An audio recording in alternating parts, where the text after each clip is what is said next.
Welcome back. Today we're going to talk about grading the Dallas Stars during the pause. Now, before we get started, I just want to ask you to please like, subscribe, hit that notification bell, which will alert you when my next video comes out, which will be about the Columbus Blue Jackets. Now, the last team I graded was the Detroit Red Wings there.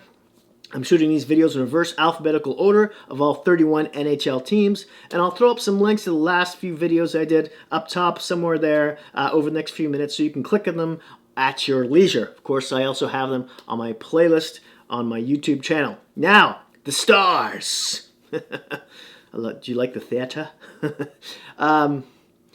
Jim Neal's got to do more with this team. I know it's tough, but it's the same old story each and every year. They're not getting enough goals, even after adding Pavelski and Perry.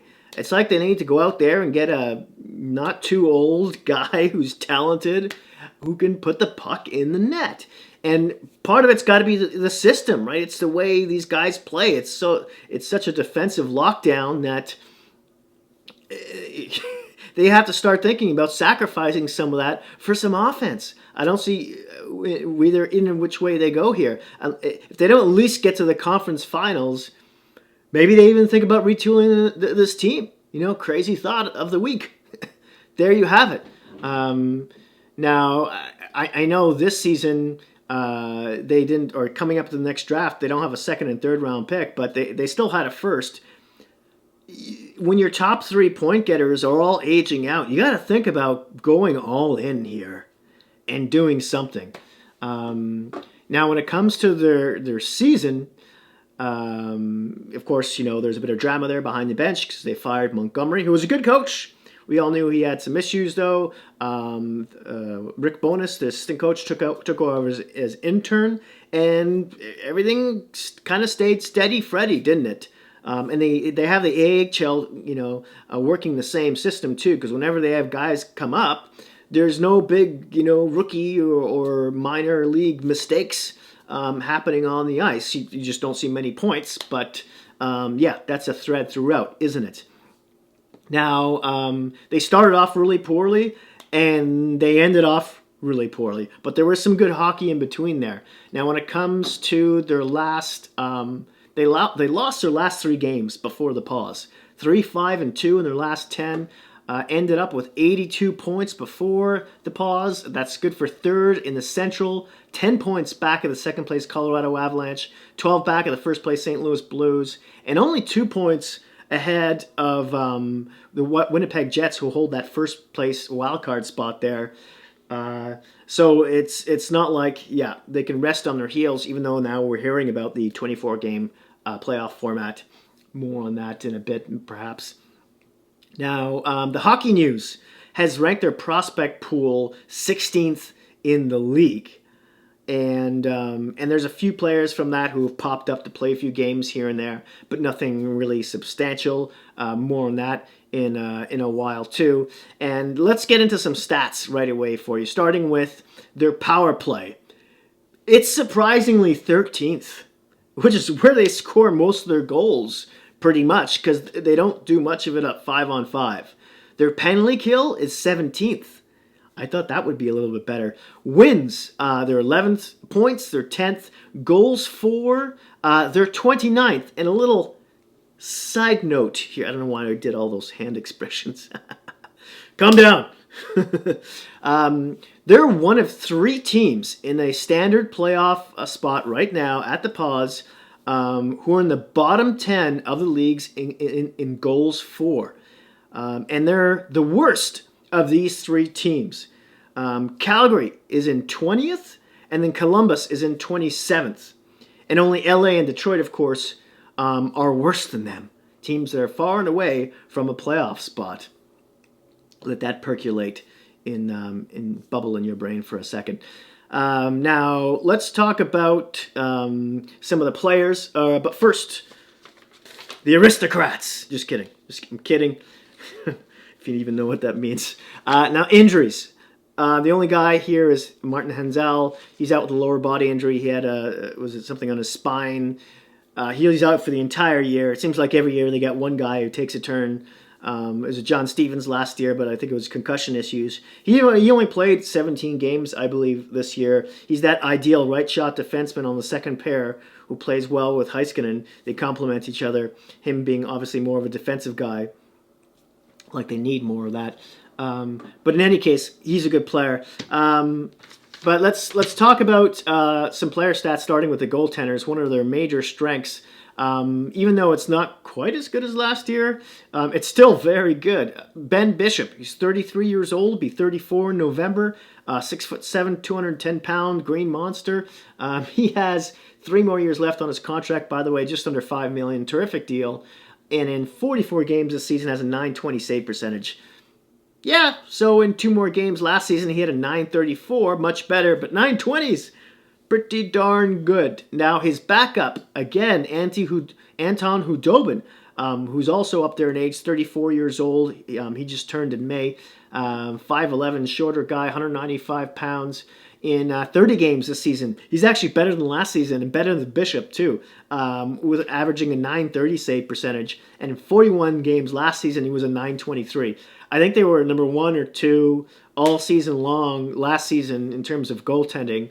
The goaltending duo, or at least in the top 3. They didn't fall further than that. So that's not an issue. They have Jake Ottinger, ranked number 3 on their prospect pool. I think he's around 21 years old.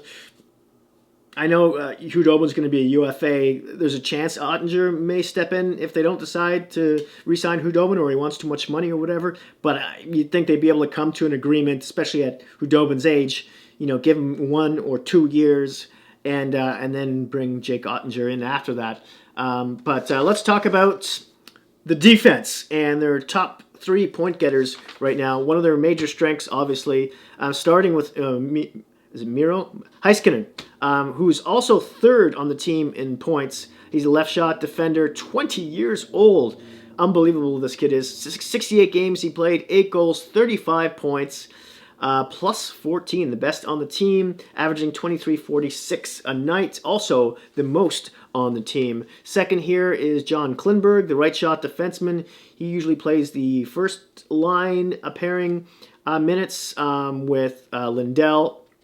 He's 27, played 58 games, 6 goals, 32 points, was a -10, actually worst on the team, and averaged 22.10 a night. Lindell is 3rd on this list in points. Left shot defenseman who plays with Klingberg. He's 25 years old, still very young. Played 69 games, 3 goals, 23 points. Was a +5, averaging 23.25 a night. The point mountain really falls off right after that. Nothing much more to talk about. The rest of them are super defensive, and the top 2 pairing play most of the time. Really, the bottom pairing guys like Polak or is it Sakura and whom else am I missing here? Oleksiak just don't play as much, obviously. But let's move on and let's talk about the forwards. Now, the top 4 point getters, starting with Seguin. He's 28 years old, by the way. 69 games he played, 17 goals, 50 points, -2, averages 19.09 a night, most of all the forwards. He took a big step back here in points this season, as did Jamie Benn, the second player in the point standings. He's 30, played 69 games, 19 goals, 39 points. -4, averaging 16.26 a game. This is 2nd year in a row Jamie Benn has taken a major step back from a point production standpoint. And then the 3rd on this list is Radulov. He's 33 years old. He's getting up there now. Played 60 games, 15 goals, 34 assists, +8. Best amongst all forwards, averaged 16.45 a night. He took a huge step back this season as well. They're top 3 point getters. That's just one of the big problems with the team. They add some other guys like Pavelski and Perry. They don't really show up much on the points list. And then their top 3 guys are, AWOL. Rupe Hintz is 4th on this point list. He's 23 years old. Remember him last year during the regular season? He came up in the AHL, did okay, but in the playoffs was fantastic. And then he's really carried it on and shown that hasn't been a fluke this year, because in 60 games he's got 19 goals, 33 points, plus 3, averaging 14.45 a night. That seems a little not much for a guy who should be playing second line center on this team. How is it only 14.45 a night? But you go on and you talk about Denis Gurianov as well, who's also in his second year with the Dallas Stars. For the most part, his first season was one game. And, last season, in 21 games, 4 points, whatever, right? This season, 64 games, 20 goals, 29 points, plus 5. And he doesn't even play 13 minutes a night. Corey Perry plays more than him. What? I don't get it. I just don't. You got to sacrifice a little offense for some defense. I may have said that twice already. I'll probably say it 2 more times before the video's done. And I want to touch up some other players too, like Joe Pavelski, who also plays on that second line mostly. He's 35, will be 36 in July. 5'11", shorter than I thought. And in 67 games, 14 goals, 31 points, plus 6. Now, I didn't expect him to put in 38 goals or anywhere near that like he did last season, but I expect him to at least have at least 20, between 20 and 25 goals this season. He's one of the best tippers in the league. Shoot more. Not just him, but, at the net in general. And that means the other players, so this guy can, do his job. I don't know. Then let's look at Corey Perry, who I mentioned already, who's 35, 6'3", 200 pounds. I don't see him coming back. He only signed a 1-year deal. 57 games, 5 goals, 21 points, minus 2. He plays like around 13 and a half minutes a game. Maybe he'll do something. Maybe he'll show up bigger in the playoffs. We'll see. Then there's Radek Faksa, who's usually that... Faksa! Sorry, I couldn't help myself. He usually plays third-line center minutes. 6'3", 220 pounds. He is 26. He'll be 27 in January. I think he'll be an RFA at the end of the season. Yeah, with arbitration rights, too. In 66 games, 11 goals, 20 points, minus 6. See what I mean? The production really takes a dive after that second pairing, and you can't really afford to do that with your top 3 stars. Putting up the kind of points they are. Now, there's 3 rookies who came up and played a little bit of time. Quickly, I'll talk about them. Jason Robertson, who ranks 4th on their prospect pool. He's a left winger. He's 20 years old. He'll be 21 in July. 6'2", 194 pounds. He played 3 games, 1 point, a 0 in the plus-minus category. Then there's Nicholas Camano. Would have sounded good, though. Camano, I think. He's a right winger, 6'3", 200 pounds, 21 years old, will be 22 in September. In 12 games, he had 2 points. Was a +2, though. See what I mean? Defensively responsible. In 36 games in the AHL, he had 9 goals, 23 points, +5. Last guy I want to talk about here is Rick Gardner. He's a center/left wing. He is ranked 7th on their prospect pool, top 10 ranking by the Hockey News. He plays left wing and center, 6'3", 225 pounds, 24 years old.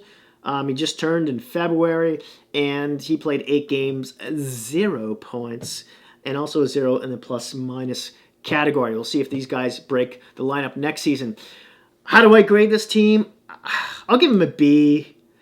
Maybe I even should give him a B-. I don't know.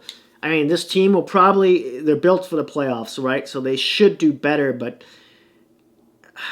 if they took St. Louis to 7 games. If they had beaten St. Louis, could they have won the cup? I don't know. Anything goes at that time of year. It's just, they don't have that guy, right? Jamie Benn isn't that guy anymore. And apparently neither is Sagan or Radulov this year. Hopefully Heinz shows what he did last season. Hopefully Gurianov shows up in the off season as well. I don't know. As always, I would love to hear what you think of this team in the comment section down below. Give me your grade and why. And that's it. That's all. Thank you so much for your support. Really appreciate that. Please don't forget to hit like and subscribe. And hey, in this crazy world we're living in, stay safe out there. And if you can, stay inside. Thanks. Thanks again, and I'll see you soon.